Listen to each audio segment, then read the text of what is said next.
The deep, intense, and passionate kiss they had shared during the movie had quietly altered the rhythm of their relationship. Something between them had shifted. The walls they had once carefully maintained were slowly crumbling, replaced by warmth, longing, and an unspoken promise of permanence. They had both loosened their guarded hearts, allowing themselves to indulge in frequent touches. Fingers brushing, hands lingering, foreheads resting together in silence. Every morning began with a soft kiss on the lips, gentle yet full of meaning.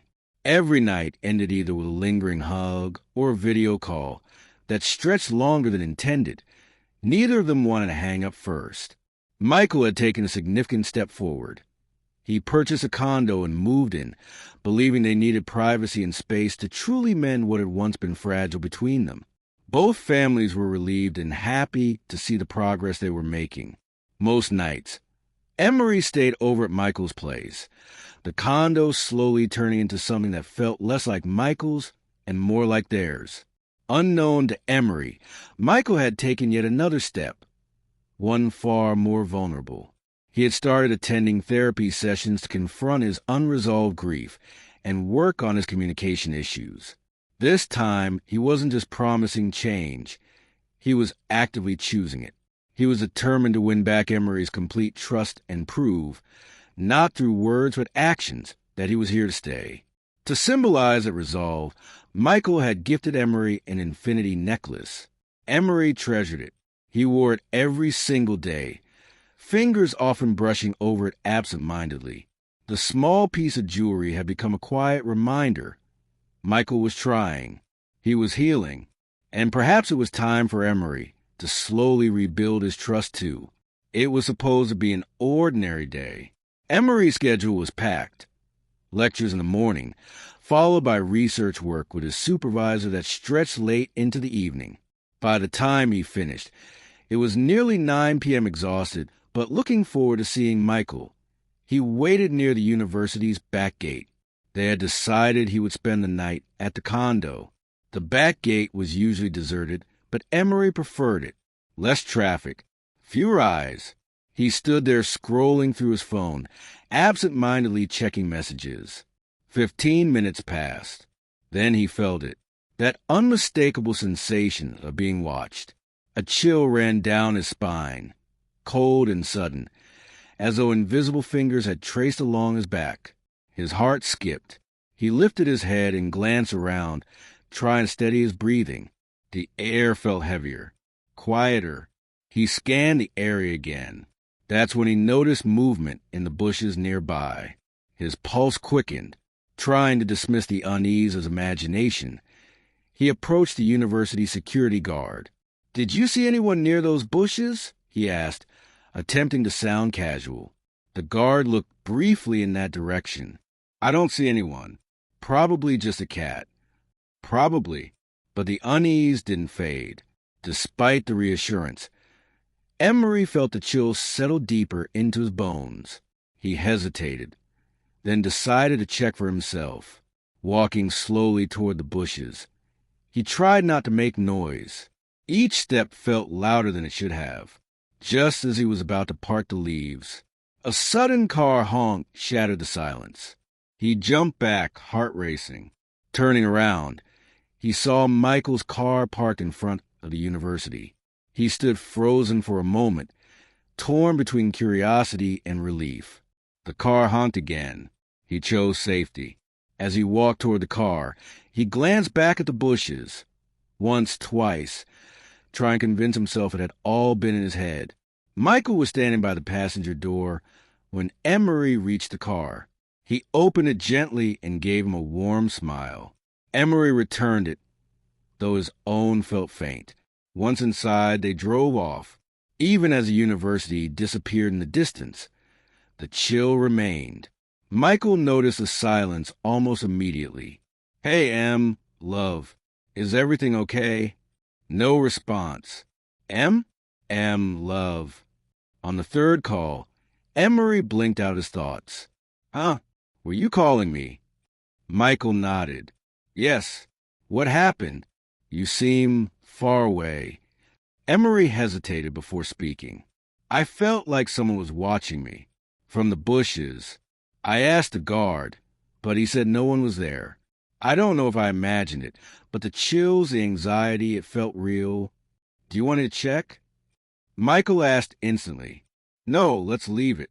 If it happens again, I'll tell you. Emmery forced a small smile, trying to ease Michael's worry. Michael saw through it, but didn't push. Back at the condo, they freshened up, had dinner, and settled on the sofa, yet even in the warmth of the living room. Emmery's mind replayed the moment again and again. Michael wrapped his arms around him from behind, resting his chin on Emmery's shoulder. What is it, Em? He asked softly. Emmery sighed. No matter how much I try to forget it, it keeps replaying, like my mind is stuck on repeat. It's exhausting. If it's bothering you this much, then it matters, Michael said gently, validating him. It's the first time this has happened. I don't even have proof that something was there. But my body, it felt like a warning, like some kind of danger radar switched on. Michael tightened his hold. Just to be sure, I'll have someone look into it. Isn't that too much? What if it's nothing? Then we'll have peace of mind, Michael replied. He turned Emmery slightly and kissed him, slow at first, then deeper. The kiss wasn't just desire, it was reassurance. It said, I've got you. You're safe with me. As the kiss deepened, Emmery felt the tension slowly melt. When they finally pulled apart, breathless, Michael rested his forehead against Emmery's. Maybe it was true. Maybe a mate's presence really could calm a storming heart. There was something vulnerable in Michael's eyes now, something searching. Emmery, he whispered, brushing his thumb gently along the chain of the infinity necklace resting against Emmery's collarbone. When will you give me permission to mark you? The question hung between them, fragile and raw. Emmery's breath caught. He hadn't expected that. Beneath the steady exterior Michael worked so hard to maintain, there was fear. The quiet, aching fear of not being fully trusted. Emmery lifted his hand and placed it over Michael's, pressing it against his chest where his heart beat steadily. Soon, he said softly. And this time when they kissed, it wasn't to silence fear. It was to acknowledge it, to promise that whatever shadows followed them, they would face them together. They held each other for a long time before eventually going to bed, unaware that the darkness waiting ahead would soon test the very bond they had just reaffirmed. The next morning, Michael left early for a meeting before Emmery woke. At 9:30 a.m., Emmery stirred awake. He only had research work scheduled and needed to reach the university by 11.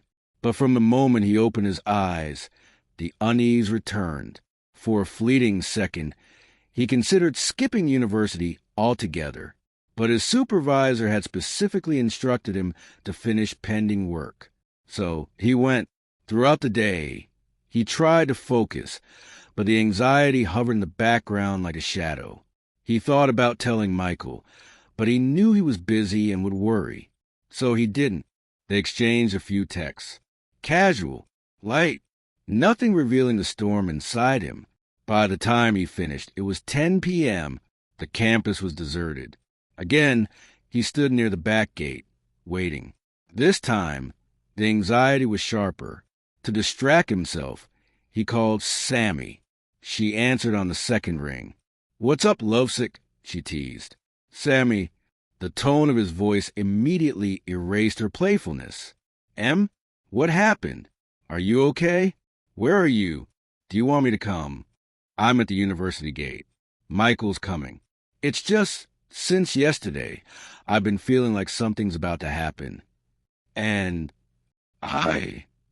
A loud crashing sound erupted from inside the university.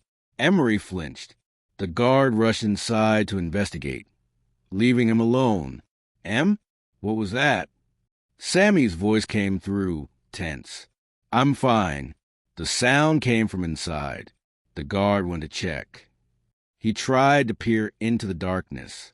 And then, a cloth was suddenly pressed tightly over his nose and mouth. Strong arms restrained him from behind. He struggled, panic exploding through his veins. He tried to scream, but the sound came out muffled. A sharp chemical smell invaded his lungs. His vision blurred. On the other end of the call, Sammy's voice rose in terror. Em? Em, answer me. His movements weakened. The world tilted. Darkness swallowed him. The attacker lowered his unconscious body to the ground, ended the call, and smashed the phone before dragging Emmery into a waiting car. After placing him inside, the man slipped into the driver's seat and drove away. Once on the road, he removed the half-mask cover his face and glanced at Emmery's still figure through the rear-view mirror. A slow, cold smirk curved his lips. Finally, he muttered, I will get my revenge. And the night swallowed them whole.